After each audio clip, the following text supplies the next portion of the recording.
ভাই আর কতক্ষণ? এটি তুফান সিনেমার একটি কমেডি দৃশ্য, যেখানে সুপারস্টার শাকিব খানকে লাশের চরিত্রে অভিনয় করতে দেখা গেছে। তুফান সিনেমাতে সুপারস্টার শাকিব খান মূলত দুটি চরিত্রে অভিনয় করে। একটি চরিত্রে সুপারস্টার শাকিব খানের চুল থাকে লম্বা, অন্য একটি চরিত্রে সুপারস্টার শাকিব খানের চুল থাকে ছোট।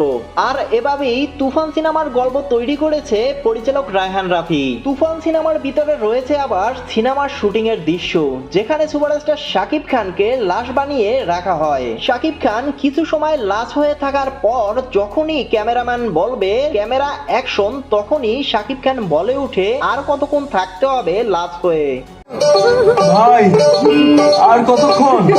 আর তখনই তুফান সিনেমার নায়িকা নাবিলা গিয়ে শাকিব খানের মুখ আবার ভালোভাবে ঢেকে দেয়। ক্যামেরাম্যান কিছুটা বিরক্ত হয় শাকিব খানের উপর। তুফান সিনেমাটি মারকাট অ্যাকশন দাজের, সেই সাথে রোমান্টিক কমেডি রয়েছে।